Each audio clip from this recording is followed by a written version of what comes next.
esta dirección, que es importante para la eficiencia del aparato productivo y para el equilibrio y la estabilidad de nuestras sociedades. ¿Cómo avanzar?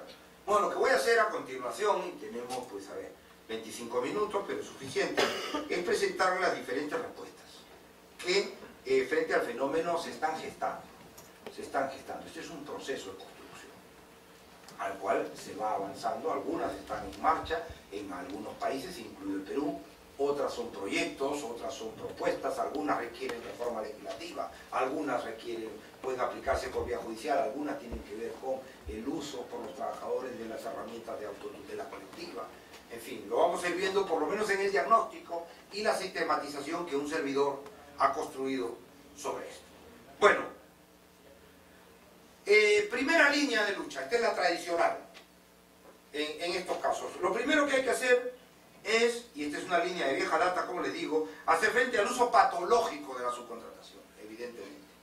O sea, al uso de la subcontratación como fórmula de interposición fraudulenta. Esto es lo primero que se ha hecho en muchos ordenamientos. Interposición fraudulenta en la posición de empleador. Fórmula de elusión de responsabilidades. Falso contratista, contratista insolvente. Evitar el recurso a una y a otra figura, bien al contratista que no lo es una empresa de paja, o al contratista que lo es, pero es insolvente y luego no paga. ¿Cómo se hace esto?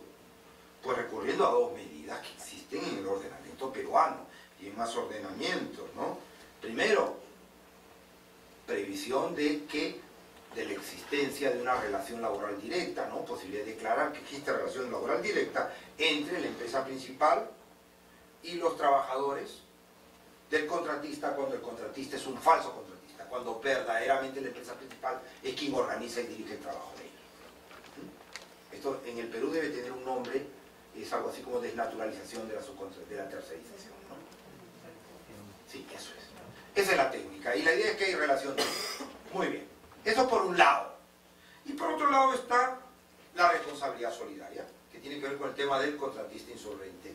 Si el contratista no paga las obligaciones, la empresa principal asume la responsabilidad, con carácter solidario, la responsabilidad por esas obligaciones.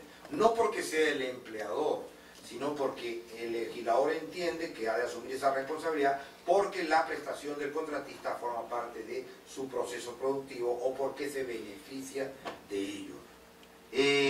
Esta garantía existe en el ordenamiento peruano, en muchos ordenamientos de América Latina se ha impuesto en los últimos años. Hay dos modelos.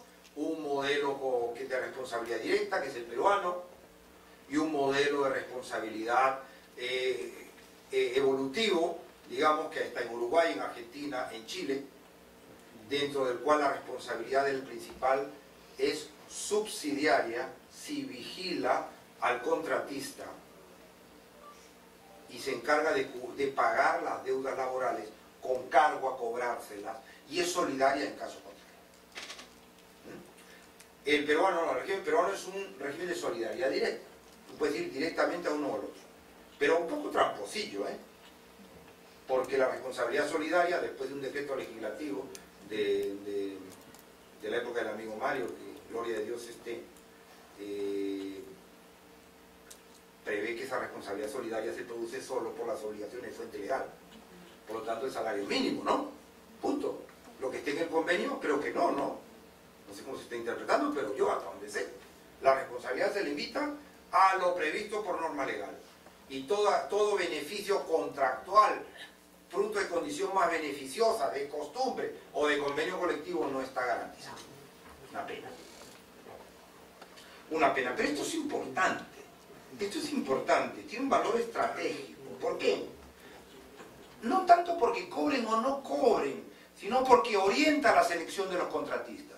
Si yo soy una empresa principal y tengo esta responsabilidad, tendré que fijarme con quién contrato. Porque no voy a hacer que termine yo pagando. Tengo que elegir contratistas serios, eficientes, ¿no? Y tener una actitud vigilante. Oiga, cumpla usted, porque si no me van a cobrar a mí. Y si no, pues le rescindo el contrato, ¿no? Antes de que usted me genere esos problemas, ¿no? Entonces, es una medida importante. Pero claro, no resuelve el problema principal. porque puede que la empresa, el contratista, sea un verdadero contratista y sea un contratista solvente y cumpla al milímetro con la legislación laboral, pero pague la mitad. Pague la mitad, como pasa en algunas actividades productivas. Pague la mitad que los trabajadores de la empresa principal cuando se realizan actividades similares. Y eso, pues no lo resuelve la solidaridad, ni la declaración de relación laboral directa, se puede conseguir igual. Bien, por tanto, hay que entrar a tratar el uso fisiológico del fenómeno.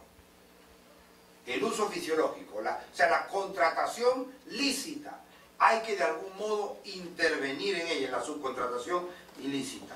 Claro, lo que pasa es que aquí no hay una respuesta ya construida, completa, sino que empiezan a construirse respuestas a este problema. Es un problema social importante, y un país como este más, porque ya saben a qué actividad se dedica este país principalmente, ¿no? De qué vivimos, ¿no? Y qué porcentaje de trabajadores subcontratados existe en esa actividad, lo saben, ¿no? Nos dedicamos a la minería principalmente y el 80% de los trabajadores son subcontratados, y los trabajadores de subcontrata tienen unos salarios que al parecer son alrededor de la mitad de los trabajadores de la empresa principal, y son 12 sueldos y no muchos más contando los pagos de utilidades, ¿no? Es un tema importante, el del uso fisiológico. Importante, importante, porque hay mucho detrás, ¿no? Y en este país más que en cualquier otro. ¿Qué vías hay para intentar entrar ahí? Bueno, hay dos ejes fundamentales, dos vías de intervención que yo he podido sistematizar. Primera, lo que llamamos la recomposición dogmática de la noción de empleador, y la segunda, la reconstrucción sistemática de las instituciones del derecho del trabajo. Y no, la podemos llamar así. Vamos a prestarles atención, como digo en la diapositiva, por separado. Primero, la recomposición dogmática. Aquí se trata de ¿qué? De reformularnos, replantearnos la noción de empleador. ¿Quién es el empleador? Construir una nueva posición de empleador, algo así como el coempleador o el empleador conjunto. Un concepto de empleador que abarque a todos los sujetos que inciden de manera relevante sobre el funcionamiento del contrato de trabajo. O sea, no solo es el empleador el que celebra el contrato, sino son empleadores también todos los sujetos que intervienen en la dinámica del contrato. No importa si son una persona jurídica diferenciada. Claro, si nosotros aplicamos sistemáticamente esta técnica y decimos todos los sujetos que intervienen en un mismo proceso productivo global finalmente inciden en los contratos de trabajo de todos los trabajadores, entonces podemos decir todos son empleadores. Y podemos decir, por ejemplo, que Telefónica sería empleador de los trabajadores de Telefónica, pero también de todas las empresas del grupo Telefónica, de todos los subcontratistas, de todos los proveedores, de todos los... Resuelto, porque a todos habría que aplicarle lo mismo, ¿no? Pero eso es algo así como cuando de broma decía alguien, ¿cómo resolvemos el problema de desempleo en España? Cuando había 3 millones. Pues en España hay 3 millones de empresas. Obliguemos a cada empresa a contratar un trabajador y hemos resuelto el problema. No es tan fácil, pues. No es tan fácil, ¿no? Como decir, bueno, pues entonces son empleadores todos los sujetos que intervienen en el proceso productivo. El replanteamiento de la noción de empleador solo se ha conseguido, porque solo es razonable, en casos excepcionales. En casos excepcionales. Cuando entendemos que más de un sujeto incide dentro del contrato. Cuando más de un sujeto ocupa la posición de empleador, ejerce poderes de empleador. Por ejemplo, hay 3 casos a nivel comparado. Primero, el trabajador es empleado simultáneamente, o sea, sus servicios son utilizados simultáneamente o indiferenciadamente por varias empresas. O sea, aunque yo estoy contratado por una empresa del grupo, le presto servicios a todos, oiga. Todos son empleadores, pues todos ejercen la posición de empleado, aunque uno me haya contratado. O cuando varias empresas organizan y dirigen el trabajo de uno o varios trabajadores. O sea, las empresas trabajan conjuntamente, llevan a cabo prestaciones para las cuales cuentan con un equipo de trabajadores donde ejercen las posiciones de empleador indistintamente. Una da órdenes de otro tipo, otra da indicaciones de otro tipo. Comparten los poderes de empleador. Más raro, ¿no? O finalmente, cuando una empresa ejerce una posición de dominio sobre otra, de tal fuerza que le condiciona su actuación como empleador. Por ejemplo, en las franquicias a veces pasa eso. O sea, claro, el franquiciado es el empleador, y el franquiciante le pone unas condiciones. Pero claro, si el franquiciante selecciona a los trabajadores, si el franquiciante es el que les da la formación, si el franquiciante es el que decide si se les va a sancionar o no, si el franquiciante decide cuándo salen de vacaciones, oiga, que el empleador es el franquiciante y el franquiciado.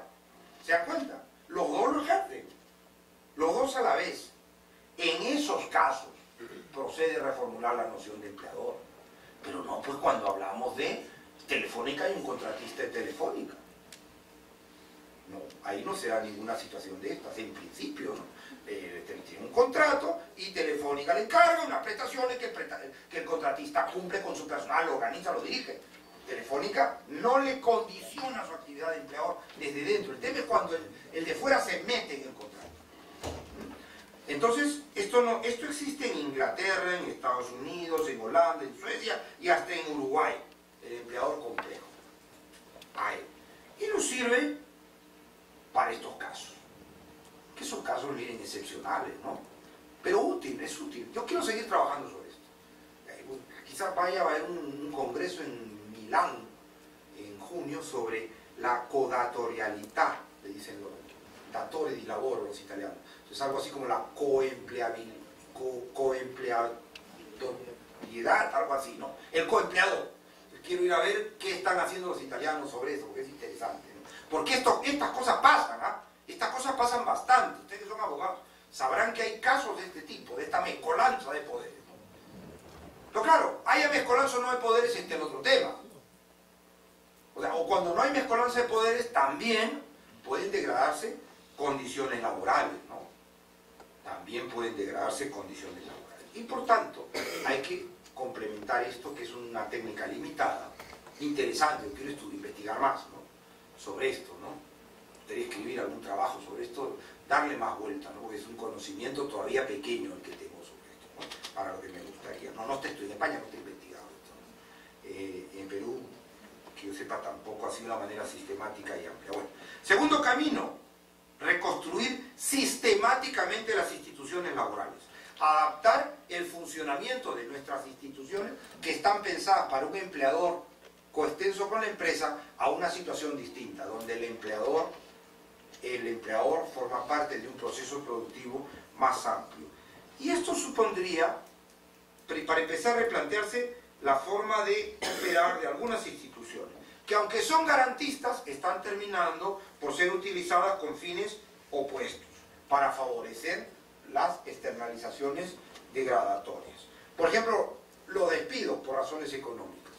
En algunos ordenamientos se optó por facilitar como válidas las extinciones de los contratos de trabajo, basadas en ¿qué? En la mera razón de conveniencia de la externalización. Esta es una decisión que debería ser revisada, ¿no? ¿Cuándo externalizar debería de ser causa de despido? Cuando el sistema de gestión interna sea inviable o manifiestamente ineficaz frente al externo. O sea, yo creo que ahora ninguna empresa su paquetería la reparte con mensajeros propios prácticamente. Es mucho más eficaz hacerlo con empresas especializadas, hasta por razones de espacio, ¿no? De juego de espacio, los viajes, en fin. Entonces, ese puede ser un ejemplo, pero debe ser solo cuando el sistema interno es ineficaz, no siempre que a mí me convenga, que yo quiera, que diga, bueno, voy a externalizar ya, despido colectivo por razón organizativa y fuera. Eso hay que replanteárselo, porque entonces estamos favoreciendo no una externalización por razón productiva, que tiene sentido, sino una externalización simplemente para rebajar abusivamente costos. Lo mismo con otra institución que en España, que mi amigo Martín conoce este tema bastante, nos habla mucho de él. Que en España cuenta con norma legal y en el Perú tiene base constitucional, que es el principio de continuidad de los contratos de trabajo en caso de transmisión de la empresa, ¿no? Esta es una garantía importante, pero claro, que puede servir ¿para qué? Para fragmentar los procesos productivos, acabar con una empresa única y, por esa vía, degradar condiciones laborales. No siempre es así. En muchos casos, las empresas se van fragmentando por razones de especialización y de identidad en el mercado. Y para prestar servicios no solo a la propia empresa, sino a otras, y de crecimiento, etc. Pero en muchos casos pueden dar lugar a esa situación. Entonces, habría que prever alguna garantía para los trabajadores de las cuya actividad se externaliza. Aquí las propuestas a nivel doctrinal básicamente tienen que ver con el dar al trabajador el derecho de opción entre permanecer en la empresa madre o trasladarse a la otra empresa, lo cual requiere una decisión legislativa expresa o un acuerdo entre la empresa cedente y la cesionaria para evitar problemas, en fin. Pero esa sería una garantía a considerar dentro de esta lógica, pero que requiere, mientras la primera es jurisprudencial, por vía jurisprudencial se puede conseguir esa interpretación del despido colectivo, esto requiere norma. Ahora, también hay algunos mecanismos que pueden generar que la subcontratación tenga efectos negativos,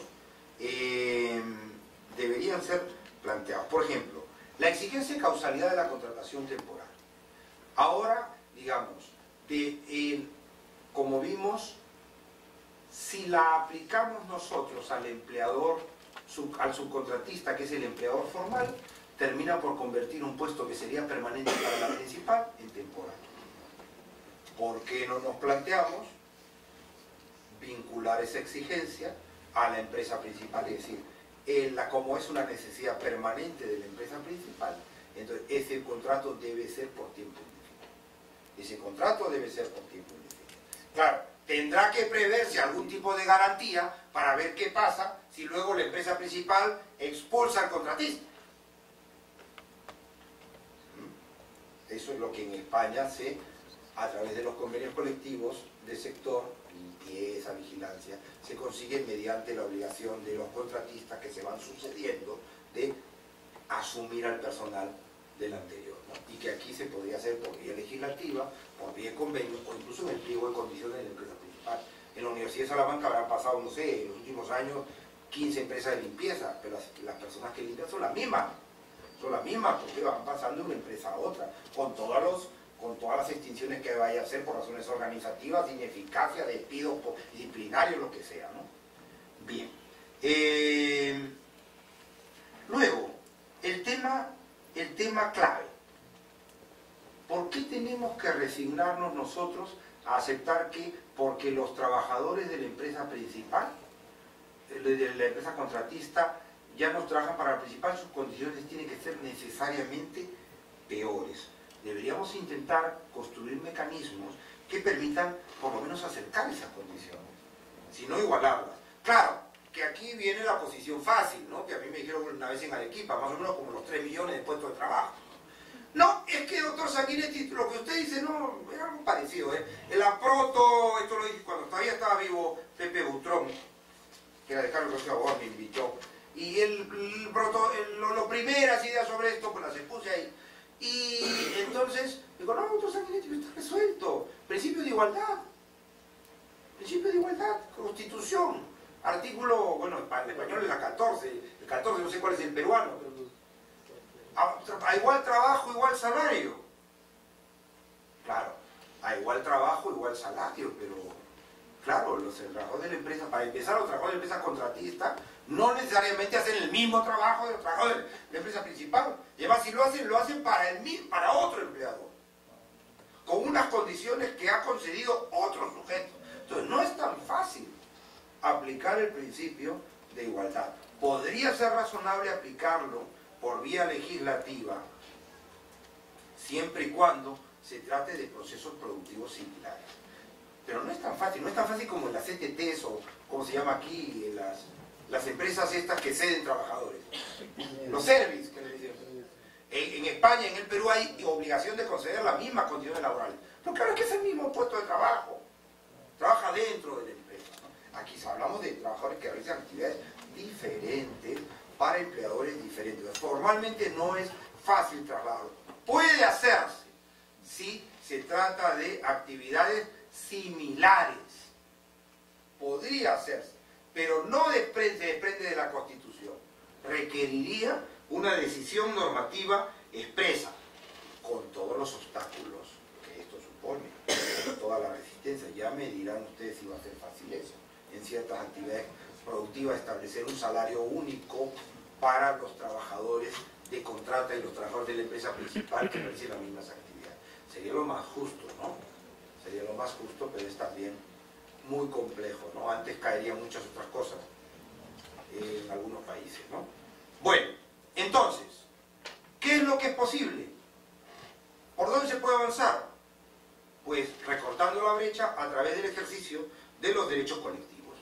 Claro, pero los derechos colectivos ya vimos que no van en estos casos. Bueno, pues habría que intentar adaptarlos, transformarlos. Y el legislador debería facilitar esto y no dificultarlo. ¿Cómo?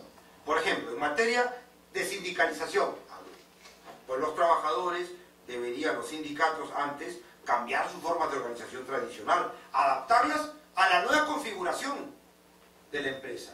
Eso del sindicatito de empresa, de centro de trabajo, no sirve para nada. O no va a servir para nada dentro de poco. Hay que adaptar la configuración del sindicato a la nueva realidad, a la nueva forma de realización de los procesos productivos y de ejercicio de poder dentro de eso. Crear instancias de representación que atrapen la complejidad de las nuevas formas de organización empresarial y permitan acceder a quienes controlan los procesos productivos. ¿Cómo se consigue eso? No, depende de cada sector, ¿no? Pero la idea es que el sindicato no se quede en la contratista. No sirve de nada. La contratista no tiene autonomía económica ni funcional. ¿Qué puede servir? Por ejemplo, sindicatos de ramas. Si la actividad de la empresa principal y la contratista es la misma, la construcción es de la misma. O sindicatos territoriales o sindicatos de empresas subcontratistas. O sea, sindicatos de contratas mineras de todo el Perú, o sindicatos de contratas mineras de tal región, o de contratas de empresas mineras, de una empresa de Yanacocha, la que fuera. Yo no quiero personalizar. Eso debería poderse hacer al amparo del Convenio 87 y de la Constitución. Y las normas nacionales deberían interpretarse de conformidad a eso, ¿no? Que los trabajadores defiendan sus derechos conforme a la manera que consideren más adecuada y atrapen esa complejidad. Y el legislador debería permitirlo y hasta favorecerlo. La negociación colectiva, luego. La negociación colectiva. Claro, aquí es lo mismo. Analizar las condiciones de trabajo en términos de ciclo productivo. Conseguir formas de regulación que de algún modo favorezcan condiciones laborales razonables para todos. No necesariamente las mismas, pero al menos condiciones razonables para todos. ¿Cómo? Varias vías. Primera posibilidad, en los convenios colectivos que no se oponen de la empresa principal pueden imponerse algo así como cláusulas sociales que establezcan la obligación de la empresa principal de garantizar algún tipo de tratamiento laboral, de exigir que sus contratistas den algún tipo de tratamiento laboral a sus trabajadores. No subcontratará a empresas que no tengan plantilla con trabajadores por tiempo indefinido en tal porcentaje, que no paguen menos del salario minero, tal cual, lo que fuera. Entonces, como una cláusula social en los convenios colectivos de la empresa principal, eso interesa a los trabajadores de la empresa principal, porque a la medida en que sea mucho más barato subcontratar, ellos van a ir perdiendo relevancia, ¿no? Esto permitiría un poco, desde los fuertes, ayudar a los débiles, ¿no? Pero en beneficio también de los fuertes. Luego, creación de nuevas unidades de negociación colectiva transversales, convenios de red, convenios interempresas, convenios vinculados a la red de producción, ¿no?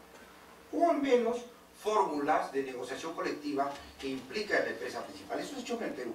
Es el famoso caso de una empresa minera que en la que 5 empresas subcontratistas distintas negociaron el mismo convenio colectivo, idéntico para las 5, ¿no? ¿Cómo lo hicieron? Bueno, pues que en realidad el convenio fue negociado por el sindicato con la empresa principal, ¿no? Y firmado por las 5 contratistas. Hubiera podido ser de otro tipo, pero se optó por eso, ¿no? Porque frente a quien tenía el poder era la empresa principal y la que podía darle a la empresa contratista unas condiciones que le permitiesen. Se consiguió en alguna mina peruana y se está consiguiendo ahora en Chile. Yo acabo de estar allí y precisamente este tema lo traté allí y lo que se me dijo fue eso. Se está consiguiendo este tipo de contratos colectivos en el sector de la minería chilena, de empresas contratistas con participación de la empresa principal. O, también es otra solución, convenios de rama de amplio espectro. ¿Por qué no hay estos lamentos tan grandes? Los hay en la minería y no los hay en la construcción. Bueno, porque hay convenio de rama, pues, en la construcción, ¿no? Entonces, esta es una solución interesante también. No hay obstáculos formales, no es imposible, ni siquiera en un ordenamiento reglamentarista, ¿no? Y el peruano, el chileno ya me dirán 200 y pico artículos, solo sobre sindicalización, la ley chilena, no. Los problemas son de mentalidad. Sindical, empresarial, estatal, administrativa. Pero esto, de poderse hacer, se puede hacer. Por tanto, termino, ya son las 8. El derecho al trabajo no tiene por qué resignarse y aceptar que estos efectos laborales indeseables se produzcan sin más. Hemos podido ver cómo incluso hay ya en marcha construyéndose mecanismos útiles para hacerle frente. No para acabar con la subcontratación, no para impedirla, sino para intentar armonizarla con las funciones y los fines del derecho del trabajo, basados en una doble técnica, o la relativización del diafragma de la personalidad, o el enfoque de las instituciones en términos de ciclo productivo, y no de empleador-persona jurídica. Avanzar en este camino es difícil, pero hay una necesidad social importante, y se están produciendo poco a poco pasos en esa dirección. En todos los países donde yo voy, siempre aparece la referencia de alguna experiencia que se está construyendo, que está en marcha en esta dirección. Lo cual es bueno, porque finalmente esto es importante, no solamente para los trabajadores, a los cuales les va a reportar unas condiciones más beneficiosas. No solo es bueno para la estabilidad social, porque va a haber menos descontento social. No solo es bueno para el mercado interno, porque esos trabajadores van a gastar más y se va a desarrollar más las regiones, sino es bueno para las empresas, porque eso exige a las empresas un esfuerzo de adaptación y de desarrollo de sus capacidades competitivas, no por la vía de bajar costos laborales abusivamente, sino que usted, si quiere ser competitivo, lo que tendrá que hacer es especializarse, innovar, mejorar la calidad de sus procesos, productivos. O sea, ser competitivo con mayúsculas. Ser competitivo con mayúsculas y no ser competitivo sobre la base de degradar las condiciones laborales. Eso tiene eso como dirían en España, eso tiene las patitas muy cortas. Esa fórmula para competir tiene las patitas muy cortitas. Porque finalmente para eso están los chinos, está Bangladesh, para eso están un montón de países. Un montón de países que al fin y al cabo no van a terminar ganando, incluso en eso. Bien, son las 8, si quieren podemos comentar algo. Lamento no haber, tampoco nadie ha levantado la mano, ¿no? Pero no haber dejado un espacio para el debate, lo he intentado. Si quieren hablamos pues, unos 10 minutitos, no más para no robarme la hora del amigo Elmer, ¿no? Gran experto en los grupos, pero si quieren algo, ya decía yo, claro, tenía usted, esperaba que usted interviniera. Muy cortita. Porque está en la línea de lo que usted preguntó, ¿no? Usted se llama... María Teresa Capella. María Teresa. Muy bien, María Teresa, dígame. Usted comentaba hace un ratito que lo que debería hacerse en aplicación del convenio de la OIT es no solamente, o sea, aplicar el convenio de la OIT y permitir que las organizaciones sindicales se articulen de la manera que estimen conveniente, ¿no? Y formen nuevas estructuras para hacer frente a una negociación, por ejemplo, a nivel de organizaciones sindicales subcontratistas, ¿no? Por territorio y tal. Y frente a eso, ¿basta la aplicación, la interpretación normativa de la legislación nacional en función a lo que señala el convenio OIT? ¿O sería necesario que la normativa nacional se modifique, que la legislación cambie y más bien directamente permite ese tipo de organizaciones, que hoy son empresa, rama, actividad? Bueno, sobre esto van a volver Canessa y vos el último día, antes del jueves de la semana próxima, por si acaso, seguramente van a tratar este tema. Yo creo que lo ideal sería una reforma normativa que acompañe el proceso, ¿no? Lo que pasa es que eso es bien difícil de conseguir, porque está sujeto a unas resistencias muy importantes del sector que en principio, digamos que al cual conviene que las cosas se queden como están. Y además a una cierta costumbre de uso del diálogo social, más o menos en el boxeo, no sé cómo se llama eso el boxeo, cuando a un boxeador le están pegando y el otro se abraza, ¿no? Para que no le pegue más, no sé qué nombre tiene eso en el boxeo, ¿no? El diálogo social a veces funciona así. Cuando vas, yo por lo menos cuando estuve en el Ministerio de Trabajo me di cuenta de eso, ¿no? O sea, cuando va a salir una norma que beneficia a un sector, a uno de los, con justicia, a uno de los lados, el otro, el diálogo social. Entonces nos metemos en el diálogo social y lo demoramos y nunca sale, ¿no? Entonces, una reforma normativa es difícil, pero yo creo que la legislación debe ser interpretada conforme a la Constitución, y la Constitución conforme a las normas internacionales sobre la materia, ¿no? Y desde esa perspectiva la lista de organizaciones sindicales, de tipos de organización sindical que aparece en la Ley de Relaciones Colectivas de Trabajo, debe ser interpretada como una lista enunciativa y no como una lista taxativa, porque si fuera taxativa seguramente sería inconstitucional y en principio las normas solo son inconstitucionales si no hay otra forma de interpretarlas conforme a la Constitución, y yo creo que no sería el caso. Por favor. Buenas noches. En el caso peruano, la tercerización del servicio no es un fenómeno exclusivo de las grandes empresas. Pequeñas empresas de 10 o menos trabajadores inclusive recurren a ella, con lo cual el tema colectivo no es el objetivo perseguido por el empleador. Lo que busca el empleador básicamente es una flexibilización de la contratación laboral. O sea, ya eso, digamos que no es un tema de eludir el convenio, porque no hay convenio en ninguna de las dos. Frente a eso, no se ha evaluado la posibilidad de atacar el asunto de fondo, es decir, una contratación, una estabilidad laboral tan fuerte como hay en la peruana, sobre todo con la intervención del Tribunal Constitucional en sus últimas sentencias, no está conduciendo a los empleadores, inclusive a los pequeños empleadores, a buscar estos resquicios para eludir este tema. ¿Por qué no enfrentarlo de otra manera? A ver si puedo entender. Lo que usted me está diciendo es que una empresa pequeña o mediana recurre a la subcontratación para no contratar trabajadores directamente por el temor a la estabilidad laboral, a que después no los pueda despedir. Y eso, pero ¿y esas empresas son falsos contratistas o verdaderos contratistas? Hay de todo. Claro. En el tema de los vigilantes, empresas totalmente formales, tema de limpieza. Pero ahí tiene sentido pues, la subcontratación. Pero en el tema de, ahí por tiene ejemplo, sentido. del mantenimiento de maquinaria también puede tener sentido. Claro. Pero inclusive en cosas principales de estas pequeñas empresas igual se terceriza. Porque lo que buscan, por lo menos en mi experiencia profesional, cuando me preguntan es, quiero tener cierta flexibilidad porque no sé si mi empresa va a dar más por mucho tiempo.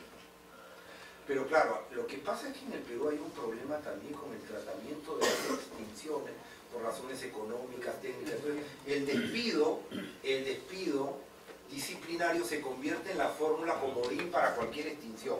Y eso está mal, ¿no? El despido disciplinario debería ser solamente para el trabajador que incumple sus obligaciones. Pero si usted no está en condiciones de mantener un puesto de trabajo, usted debería poder extinguir uno o muchos puestos de trabajo. Incluso en el Perú sin indemnización. En España hay que pagar 20 días, ¿no? Pero incluso en el Perú no está previsto una indemnización. Pero sin embargo, no está previsto el despido individual por razones económicas. Solo el colectivo. Y prácticamente no se utiliza, ¿no? Entonces, digamos que hay toda una lógica perversa. Pero yo creo que no es tanto el problema, no tanto, es solamente el tema de la jurisprudencia y el Tribunal Constitucional. El juego de eso con lo otro. O sea, si yo no permito el despido por razones económicas, no fácil, yo voy a volver sobre esto en otra clase, el del viernes. Y encima, el otro, la fórmula comodín, la tapó, ¿no? Entonces pues sacamos fuera a la gente, ¿no? Ese es el asunto, pero es por una desnaturalización en cascada, ¿no? Donde el problema, repito, me parece que más que en el tema del PC está en el otro lado. Pero claro, jueguen pared con lo otro, ¿no? Encantado. ¿Algo más, queridos amigos, o ya nos vamos a...? Mi pregunta iba más orientada al tema de la descentralización productiva, pero ya cuando traspasa la barrera de una misma jurisdicción. Es decir, cuando subcontratas, como lo que pasó, por ejemplo, con Inditex. Ah, la subcontratación internacional. Exacto, cuando ya subcontratas de alguna manera realizando alguna especie de dumping social. Entonces, mi consulta era, ¿qué opina usted sobre a estos mecanismos que han surgido a la par con este nuevo tipo de descentralización productiva, que de alguna manera buscan que se respeten los derechos laborales de los trabajadores que son subcontratados, ¿no? Me refiero, por ejemplo, a los códigos de conducta, a los acuerdos marco, ¿cuál sería, digamos, la solución que en estos momentos está tomando mayor relevancia? En ese tema estoy yo últimamente como con juguete nuevo. O sea, tengo un proyecto de investigación sobre ese tema, sobre los instrumentos de responsabilidad social y gestión laboral transnacional de las multinacionales españolas. De un equipo, estamos terminando un libro que se llama La dimensión laboral de la internacionalización de la empresa española, donde estudiamos estos instrumentos. Y entre ellos lo que hago yo es estudiar los códigos de conducta, que van en esa línea, ¿no? Inditex declara que toda su cadena de producción va a respetar los derechos laborales. Eso es bueno, los derechos laborales básicos de la declaración de la OIT y algunos más, un salario justo, condiciones laborales, jornada máxima, seguridad y salud, bueno. ¿Eso es bueno o es malo? Hombre, porque va a ser malo, diría uno, ¿no? Si al fin y al cabo, sin tener ninguna obligación, lo está declarando.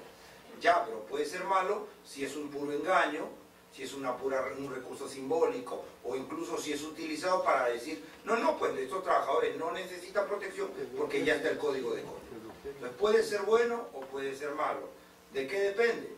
Claro, si es una pura declaración simbólica, sin ninguna difusión, sin ningún tipo de control, sin ninguna fórmula de exigencia práctica, pues eso es contraproducente y negativo.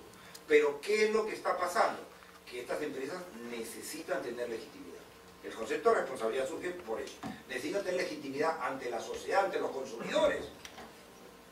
¿Por qué? Porque nos preocupan a todos los derechos humanos.